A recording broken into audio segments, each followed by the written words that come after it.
इस वक्त राहुल गांधी कुछ कुलियों से बात कर रहे हैं नई दिल्ली रेलवे स्टेशन पर। वहां आपको हम सीधे लिए चलते हैं, देखते हैं क्या कह रहे हैं। कहा कि आपके सिर के ऊपर एक दीवार है, और वो सिर्फ आपके ऊपर नहीं है, कुलियों के ऊपर नहीं है। हिंदुस्तान में 70 करोड़ लोग हैं। कोई कुली का काम करता है, कोई मजदूरी करता है, कोई बढ़ाई का काम करता है, धोबी का काम करता है। किसी ना किसी प्रकार से इनके नीचे, इनके ऊपर, सबके ऊपर एक दीवार है। और ये क्या चाहते हैं? कुछ ज्यादा नहीं चाहते, ये थोड़ा सा अधिकार चाहते हैं और फिर आगे बढ़ना चाहते हैं कि भाई आपने कहा कि हमारा बच्चा स्कूल चला जाए, अगर हमें चोट लगे, अगर हम वहां ऊपर सीढ़ी से गिर जाएं तो हमें मतलब थोड़ी मदद हो जाए। और ये इतनी बड़ी बात नहीं है। मेरी सोच है कि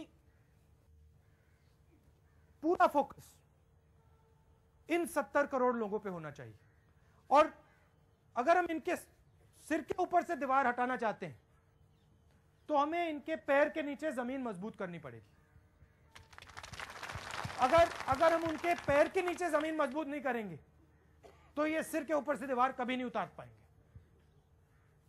तो हमने पिछले 5 सालों में, 10 सालों में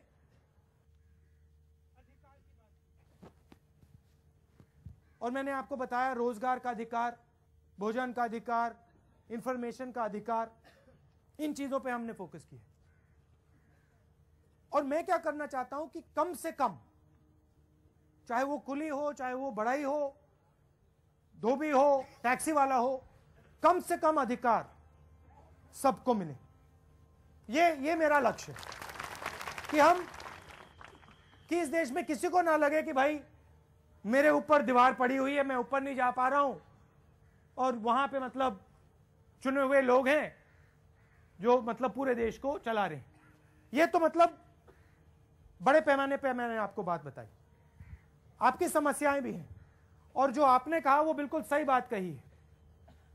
मैं आपको भैया एक ही वायदा कर सकता हूं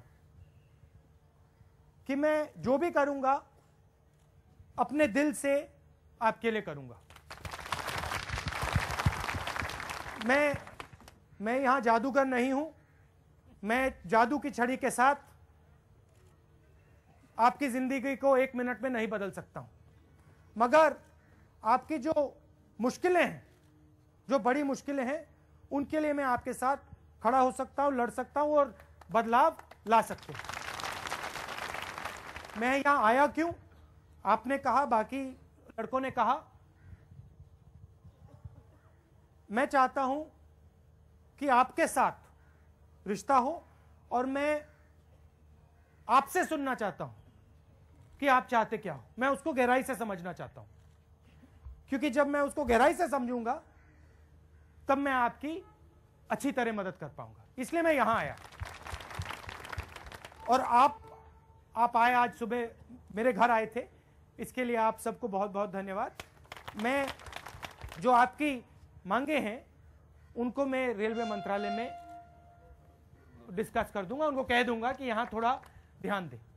आप सबका अच्छा, आखिरी बात कहना चाहता हूं कि आपने अपना टाइम दिया, और आपका टाइम आपका पैसा है, क्योंकि आपको मतलब यहां पे आपने काम नहीं किया 1 घंटा, तो इसके लिए आप सबको बहुत बहुत धन्यवाद कि आपने मुझे अपना समय दिया। नमस्कार, धन्यवाद। तो आपके हम टच में रहेंगे। हाँ, आने वाली 1 अप्रैल 2014 से गैस का दाम डबल कर दिया जाएगा। I think I should sympathize with his ignorance.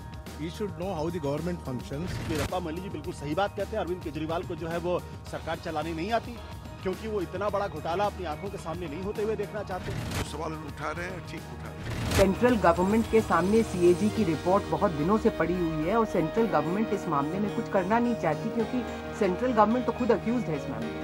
1 अप्रैल से अगर ये गैस के दाम $8 हो जाते हैं तो देश के अंदर जनता में त्राही त्राही मच जाएगी। अब लोग जब दिल्ली के पूछ रहे हैं कि क्या हुआ तेरा वादा, वो कसम, वो इरादा, तो उसके बाद इन्होंने जो है वो FIR लिखाना शुरू कर दी है। ऐसा लगता है कि आम आदमी पार्टी के अलावा इस देश के अंदर हर आदमी पे FIR दर्ज हो। एक के बाद एक सरकारें उसमें शामिल हैं, कोई इसकी तहकीकात नहीं होती। हमारी जो सरकार दिल्ली की है वो सिर्फ भूतकाल में रहेगी। I would not support any witch hunt. कुछ दिन बाद लोग उनका मजाक उड़ाने लगेंगे कि केजरीवाल जी कुछ भी कर सकते हैं, किसी के खिलाफ FIR कर सकते हैं। मुझे तो लग रहा है उनका मन बन गया, उन्होंने जान लिया कि हमें ज्यादा दिन मुख्यमंत्री नहीं रहना, तो शहीदी जत्थे में अपने को शामिल करके दिल्ली वालों को दिखाना चाहते हैं कि हम तुम्हारे लिए शहीद हो गए, हमको पूरी मेजॉरिटी है। ये लड़ाई जो हमारी है एक तरह से डिसाइसिव बैटल है।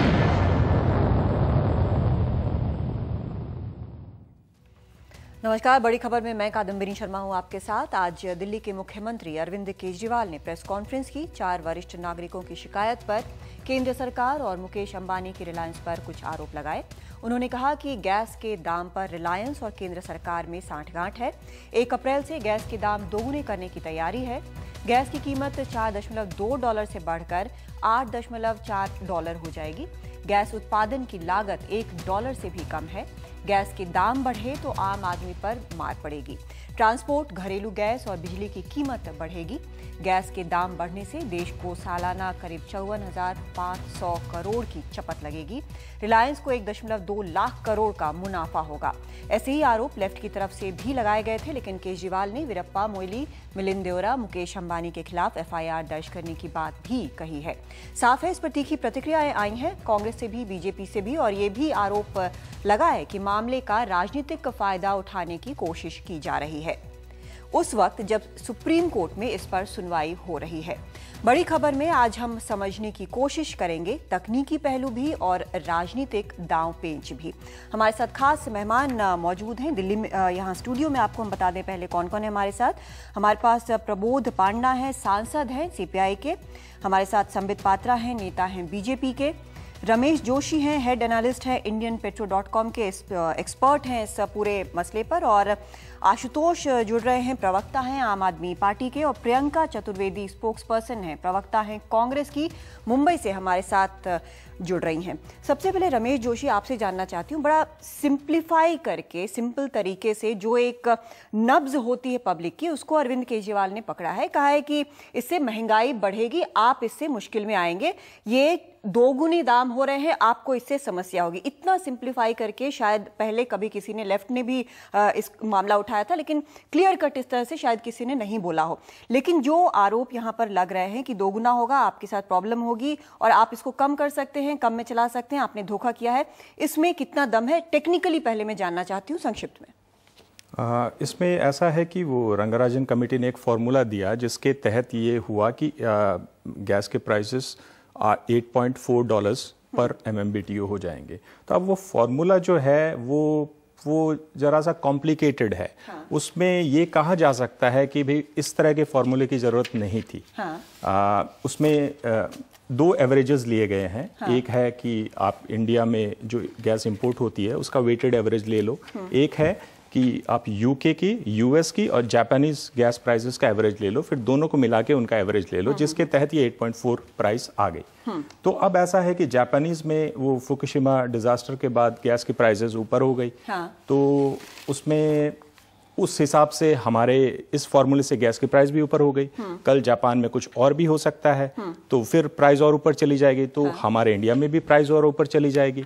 तो फॉर्मूला जरा कॉम्प्लिकेटेड है या हमारे कंटेक्स्ट में ये गड़बड़ है, इससे बेहतर फॉर्मूला एक ड्रॉ किया जा सकता था? हाँ, किया जा सकता था। अब दूसरा इसका पहलू ये भी है कि जो नए फील्ड्स आ रहे हैं ऑयल और गैस के, उनको एक्सप्लोर करने के लिए 4.2 थोड़ा कम पड़ता है। हाँ। भाई जो जितने भी कंपनीज हैं जो ऑयल और गैस फील्ड्स जो जिन्होंने ले रखे हैं, ब्लॉक्स ले रखे हैं और जिनको एक्सप्लोर करना है, गैस निकालना है, हम तो सारा इंपोर्ट ही कर रहे हैं, तो उसके लिए 4.2 थोड़ा कम पड़ता है नए फील्ड्स के लिए। हाँ, लेकिन उसको दोगुना करना बनता है।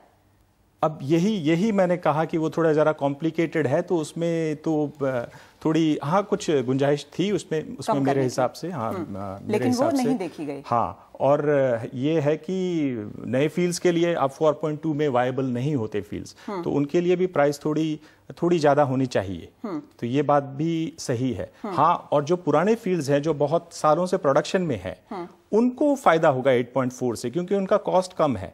तो नई प्राइस से उनको जरा फायदा होगा। जैसे ONGC के मान लो असम में बहुत पुराने फील्ड्स हैं। नहीं, ये फायदे नुकसान की बात ही यहाँ पर अरविंद केजरीवाल ने प्रेस कॉन्फ्रेंस में समझाई है, जिन्होंने कहा है कि पब्लिक को नुकसान होगा, एक्सचेकर को नुकसान होगा, रिलायंस को फायदा होगा। क्या ऐसा है?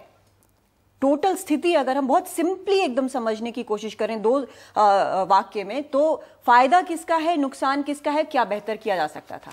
सिर्फ 3 चीजें। फायदा तो रिलायंस को जब प्राइस बढ़ेगी तो फायदा तो है ही, और बाकी जो गवर्नमेंट का जो है वो उतने आंकड़े फिलहाल मेरे पास है नहीं कि मैं ये कहूं कि गवर्नमेंट को फायदा होगा कि नुकसान होगा। लेकिन हाँ, रिलायंस को तो फायदा होना ही है। ठीक है, संबित आप कुछ कहना चाह रहे हैं? 2-3 पॉइंट इसमें क्विकली ऐड कर दूं। पहले तो रमेश जी ने रंगराजन कमेटी की रिपोर्ट से आरंभ किया है। तो रंगराजन कमेटी की रिपोर्ट में भी आप देखिए बहुत सारी चीजों को कांग्रेस सरकार ने पिक एंड चूज करके चेरी पिकिंग किया हुआ है। जो उनको सहूलियत के हिसाब से आरामदेह लगा उसे पिक कर लिया, जो ठीक नहीं लगा उसे छोड़ दिया। मसलन 2 बहुत इंपॉर्टेंट चीज है, मेरे पास रिपोर्ट भी रखी हुई है। It spells out the pricing policy should apply only for the future investments. जो रंगराजन कमेटी थी वो फ्यूचर इन्वेस्टमेंट के लिए थी, जिन्होंने रेट्रोस्पेक्टिवली उसे लगाया, पहली बात। दूसरा, एक बहुत बड़ा एनोमली रंगराजन कमेटी में जो होना चाहिए था उन्होंने नहीं किया, वो है monthly review of the price होनी चाहिए थी। इन्होंने इसे क्वार्टरली रिव्यू किया है। इसमें एक बहुत बड़ा धांधली होने का जो है प्रोस्पेक्ट बनता है, और बीजेपी ने इसे बार बार उठाया भी है। तो हम क्या कि इस मसले पर आप आम आदमी पार्टी के साथ हैं? नहीं, जो भी मसला गवर्नेंस से रिलेटेड हो और जो भी मसला भ्रष्टाचार से रिलेटेड हो, ये आम आदमी पार्टी द्वारा उठाया गया मसला अब हो सकता है। भारतीय जनता पार्टी ने बहुत पहले पीएससी के चेयरमैन मुरली मनोहर जोशी जी ने और प्रकाश जावड़ेकर जी ने 29 जून 2013 में प्रेस कॉन्फ्रेंस करके इसी विषय को हूबहू रूप से रखा था। ये अलग विषय है कि आज इस विषय पर हम चर्चा कर रहे हैं। खैर, मुझे पक्का यकीन है कि इस पर आशुतोष को भी कुछ ना कुछ रिएक्शन देना होगा। आप जो कह रहे हैं कि बीजेपी ने पहले उठाया था, लेकिन मैं उनके पास थोड़ा बाद में जाऊंगी। पहले मैं आपसे भी जानना चाहती हूं प्रबोध पांडा जी, क्योंकि आपका मामला जो है वो सुप्रीम कोर्ट में पेंडिंग है। लेफ्ट ने जो फाइल किया था उसकी सुनवाई जो है वो 4 मार्च को होनी है। आपने भी एग्जैक्टली यही चीजें उठाई थी, लेकिन रिस्पॉन्स सरकार की तरफ से क्या रहा है? देखिए, हमारे पार्टी से हमारे जो लीडर गुरदास दास गुप्ता जी ने उन्होंने ये उठाया, उन्होंने सुप्रीम कोर्ट में भी ये मामला है। मगर सरकार की ओर से इसका कोई रिएक्शन नहीं है, मगर ऐसा ही चल रहा है।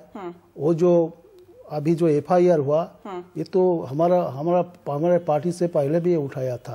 पर आपने तो कोई FIR नहीं करने की बात की। FIR हम नहीं किया, मगर हमने तो कोर्ट में गया। कोर्ट में ये अभी तो मामला जारी है। मगर ये सरकार ऐसे ही है, उनका कोई इसका बारे में इसका कोई प्रतिक्रिया नहीं है, इसका कोई रिएक्शन नहीं है। ये ऐसा है, लगता है वो रिलायंस का सर्कल बन गया। लेकिन आपको कोई जरूरत नहीं लगी, जैसे आज आम आदमी पार्टी ने कहा कि हम FIR करेंगे, आपको जरूरत नहीं लगी जब कोई सुनवाई नहीं हो रही तो FIR का रास्ता चुनने की? FIR भी एक तरीका है, कोर्ट में जाना भी एक तरीका है। हम कोर्ट में गया, उन्होंने FIR किया। ठीक है।